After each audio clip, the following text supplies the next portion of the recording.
Hey everyone, Adam Black here, mortgage advisor and your lender for your life, and I'm ready to dive into the world of construction lending with you today. So you're dreaming of building a dream home, but not sure exactly where to start. In this video, I'm going to talk you through the entire process from raw dirt to finished product.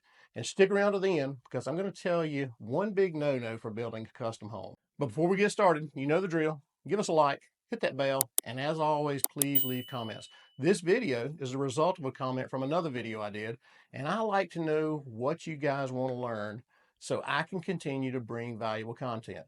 Oh, and here's my contact information in case you need to reach out to me. Now, there are several different ways to approach building a home, and different people will tell you different things that they believe should be the first step. But personally, I believe your first step should be to talk to a lender.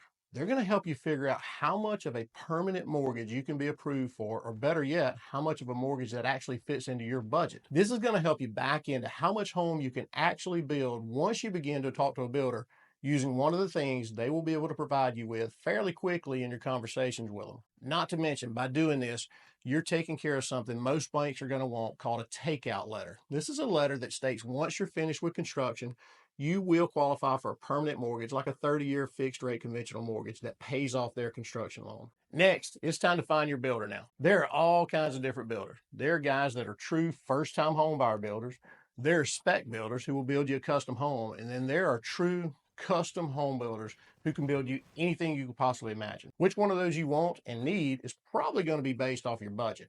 In most communities, you can talk to friends and family, co-workers, and people in the industry to narrow it down to who you believe is going to be the best fit. One of the things they will know is the average building price per square foot for the caliber home you're wanting to build. You're going to take that pre-approved mortgage amount that your lender helped you arrive at and divide it by this price per square foot and come up with an approximate size for the home that fits into your budget. Now, don't get disappointed if this number isn't what you thought it was going to be. There are some changes that can be made. We're early into this process, and all of this is just speculation at this point. But we're going to begin to drill down to the perfect construction loan amount. With your builder identified and your takeout letter in hand, you're going to begin to go through the construction loan process. There are a couple of different options when it comes to construction loans. First, and easiest way is to find a builder who would foot the bill for the construction process on their own bank line and then sell you the house afterwards. Now, a couple of things to be aware of here.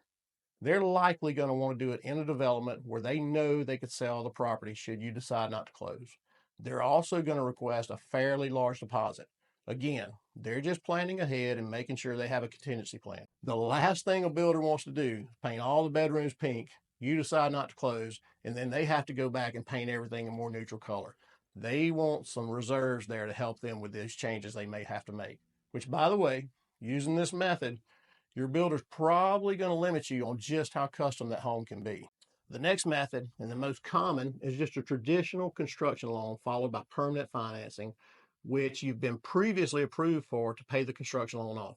This is the most used process, and it's fairly straightforward. You're going to get with your loan officer. You're going to go through the pre-approval process for the construction loan.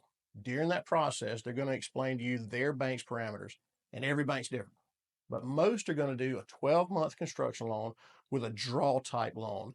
A draw system simply allows you to draw money against your construction loan at different phases of the process and pay for materials and labor. Then each month, you're going to make an interest-only payment based on your new balance. Now, I always get asked, what's the easiest way to figure an interest-only payment? And it's super simple.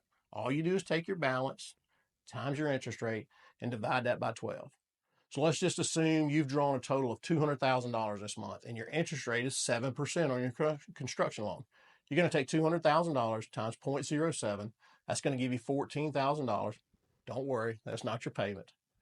You're going to take that $14,000 and you're going to divide it by 12. So that month you would owe $1,166 in interest. Now, there are banks that will do a quarterly interest-only payment, and I've even heard of banks that will wait till the very end to be paid their interest.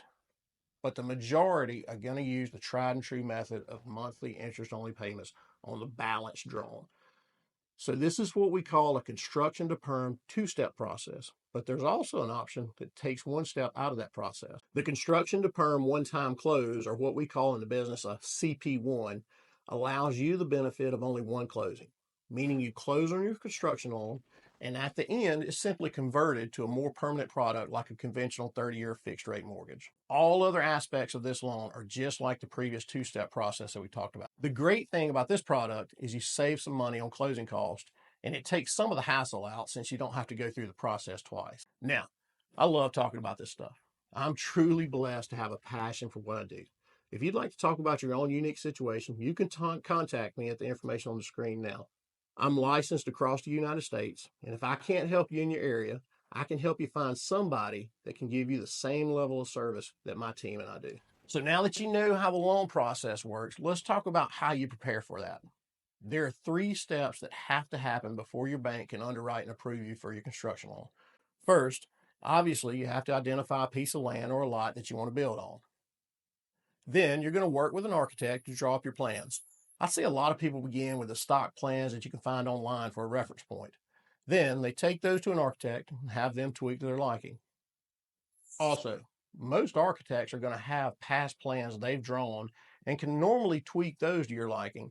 This is the part where you really need to spend a lot of time determining what you really want.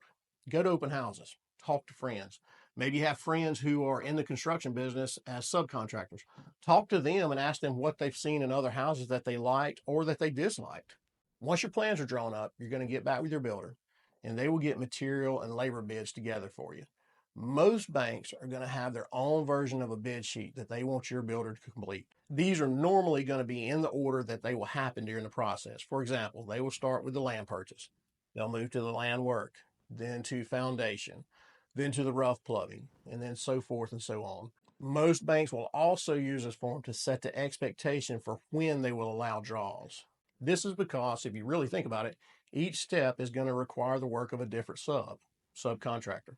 So it's easier to pay out draws during the process as those steps happen. Now you're ready to get back with your loan officer and begin the construction loan approval process. During this process, they're going to go through their parameters with you. For example, every bank is going to have their own loan to value or loan to cost guidelines. Most stick to loan to cost. This is their way of making sure they don't overlend on a project, and this is going to tell you how much of your own funds you'll have to invest in the project. For example, let's say a lender has an 85% loan to cost guideline. This means they're going to lend you 85% of the total cost of the project, including the acquisition cost of the land. That other 15% is going to come from you. Now, if you already own your land, the value of that land is going to be accounted for in that calculation. So it's possible you wouldn't have to have anything additional out of pocket. I have that happen all the time, actually. From there, you're pretty much ready to start building, or at least finding the perfect piece of land. This leads me to the big no-no I talked about in the beginning. I've been in this business 20 years, and I've helped thousands of people. I've done hundreds of construction loans, and the one piece of advice I give everyone is never build your first home. At this stage in life, you just really don't know what you like. I always suggest people live in 1, 2, maybe even 3 houses before they consider building. Take note of the things you like and the things you dislike. That goes for everything from the layout to the location. The last thing you want to do is build what you think is your dream home, and it turns out to be a nightmare. So let's do a quick recap. Number 1, you're going to identify your builder. Number 2, you're going to get pre-approved for your takeout mortgage with me. Number 3, you're going to get approved for your construction loan with me. And number 4, you're going to begin to work with an architect. 5th item is you're going to identify your property. 6, you're going to finalize your construction loan. 7, you're going to build your dream home. I hope you found some value in this video. If so, give it a like, subscribe to our channel by hitting that bell button, and make sure you leave some comments below. And if I can help you, of course, reach out to me using the information on the screen now. Until next time, I'm Adam Black, your lender for your life. Happy house building.